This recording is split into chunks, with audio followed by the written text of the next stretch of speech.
Bismillahirrahmanirrahim. Assalamualaikum warahmatullahi wabarakatuh.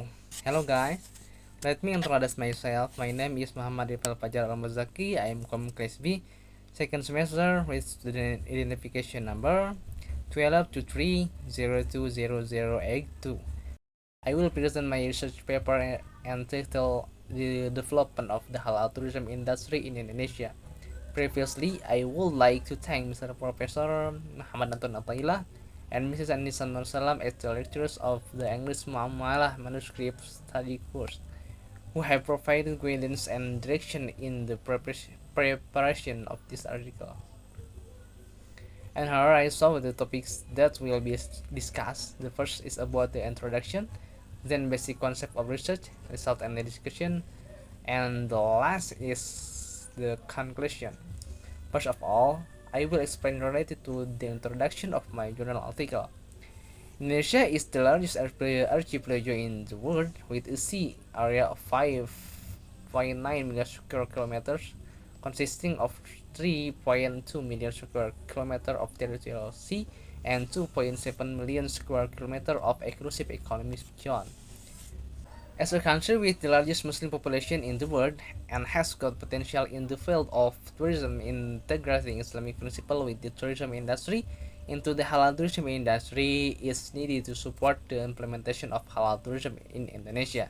Based on this, the purpose of this study is to examine whether it's appropriate if the halal tourism industry is developed in Indonesia, the extent of its development, and how the Indonesian government policies related to the halal tourism industry. Method. As for the method used in the preparation of this paper, namely using qualitative research conducted with a literature study approach and based on pre-existing research. The research begins with the process of collecting previous research results manually and digitally searching. I use the help of published open software to facilitate the data searches, then group and stored in Mendeley application to facilitate the reference writing. With them, the results are compiled into a research matrix. Next, there are basic research. The concept of halal tourism. Halal tourism is any object or activity that is permitted to be used in tourism activities based on Islamic teaching. The supporting element in the activities that support the implementation of halal tourism, namely halal tourism destination, the halal tourism industry, tourism business, and business sector. Halal tourism industry is a collection of business that support the implementation of halal tourism, which are intended to produce goods or services to meet the needs of Muslim tourists in conducting tourism trips. The business that support the implementation of halal tourism in Indonesia include hotels, restaurants, bars, and the last is a travel agency. Based on phase 172 and 173 of Surah Al-Baqarah, the concept of halal implies cleanliness, safety, hygiene, nutrition, both in terms of manufacturing, both in the pre-production process, trust, honesty, and both in terms of food ingredients and all activities related to money and other social activities.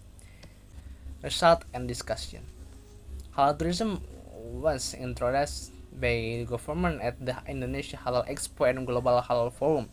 The issuance of the SNMUI Fatwa number 108 slash DSNMUI slash X/2016 concerning the implementation of tourism based on Syariah principle in 2016 to fill the legal vacuum after the revocation of the Minister of Tourism and Creative Economy Regulation number 2 of 2014 concerning guidelines for the implementation of Syariah hotel business. The development of the halal tourism industry has stagnated and is not well developed due to the lack of government attention and the absence of regulation that specially regulate halal tourism and the halal tourism industry. Conclusion. The tourism industry is very suitable to be developed in Indonesia because Indonesia has a high opportunity to become a country with the best halal tourism in the world. However, the development of the halal tourism industry in Indonesia has not been optimal. This is due to government in the absence of legal regulation that specifically regulate the halal tourism industry. The lack of awareness of business actors to label their product with halal labels and in accordance with Islamic law. The mindset of tourism industry players and tourists who are still scholar, as well as the low the level of human research and infrastructure in the implementation of halal tourism. Because there is no specific legal regulation, tourism activities and the halal tourism industry are currently only based on the DSN Fatwa number 108 slash DSNMUI slash 8 slash 2016 concerning guidelines for the implementation of tourism based on Sharia principle. That's all. Thank you for your attention. Assalamualaikum warahmatullahi wabarakatuh.